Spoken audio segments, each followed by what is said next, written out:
Dans cet épisode de Photomaniac, on va voir 5 photos très connues dans le milieu de la photographie ou en fait très connues de manière historique, parce que c'est vrai qu'assez souvent des photographies d'événements historiques connus font du coup des photos connues. Et d'ailleurs on va avoir plus une bonus, vous comprendrez à la fin sur la dernière pourquoi. Et du coup sur chaque photo, en plus de la photo, je vais vous donner un petit peu de contexte, pourquoi cette photo, d'où elle vient, etc. Donc c'est parti, on y va, allez en avant, Guingamp.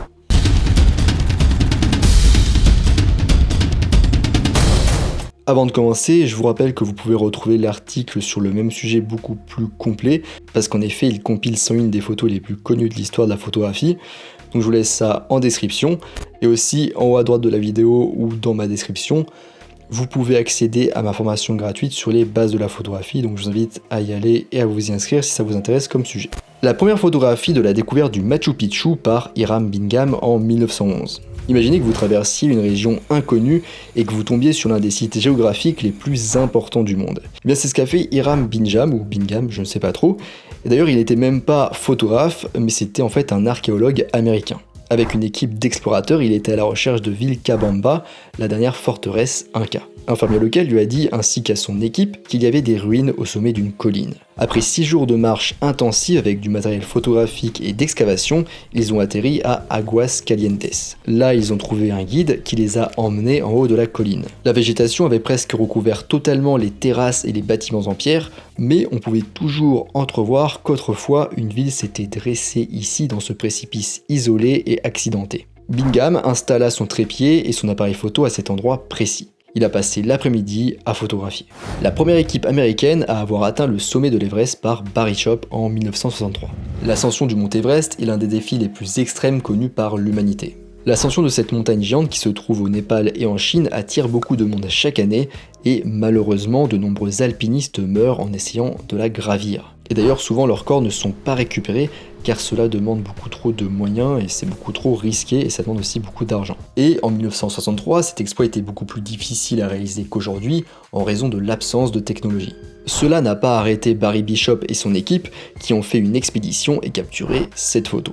L'ascension n'aura pas été sans peine parce qu'en effet, Barry Bishop aura quand même perdu tous ses orteils et le bout d'un doigt. Mais en compensation, il a fait partie de la première équipe américaine à atteindre le sommet de l'Everest. Rhin 2 par Andreas Gursky en 1999. Cette photo d'Andreas Gursky est connue car elle a été vendue pour 4,3 millions de dollars en 2011. Cette photographie était la deuxième et la plus grande d'une série de 6 photos représentant le Rhin. Sur la photo, le bas-Rhin coule horizontalement, il se trouve entre des champs verts et plats sous un ciel couvert. Des détails tels que des promeneurs de chiens et un bâtiment d'usine étaient également présents sur la photo à l'origine, mais ils ont été supprimés au post-traitement par le photographe lui-même.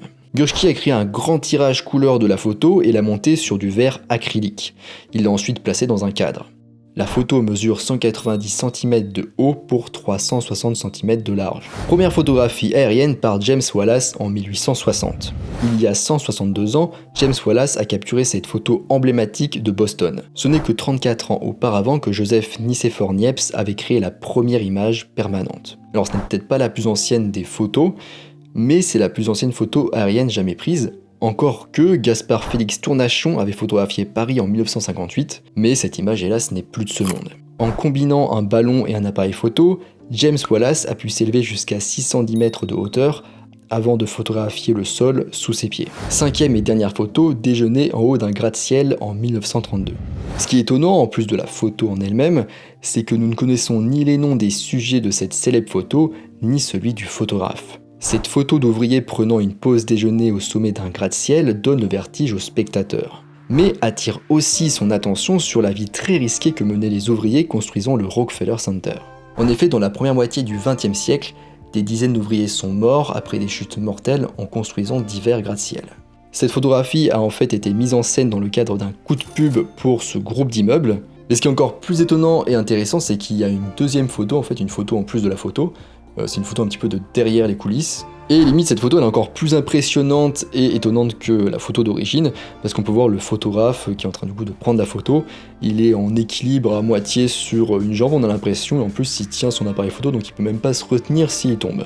On arrive à la fin de cette vidéo, j'espère que ça vous a plu. Si c'est le cas, vous pouvez mettre un pouce en l'air pour m'encourager, vous pouvez aussi commenter, c'est toujours bon pour le référencement, et aussi pensez à vous abonner pour qu'on reste en contact. Je vous rappelle que vous pouvez retrouver en description l'article beaucoup plus complet sur le même sujet. En effet, cet article il compile 101 des photos les plus connues de l'histoire de la photographie. Et vous pouvez aussi vous inscrire à ma formation gratuite sur les bases de la photographie en cliquant en haut à droite ou dans la description. Moi je vous laisse ici à regarder des photos et je vous dis à bientôt sur les internets mondiaux.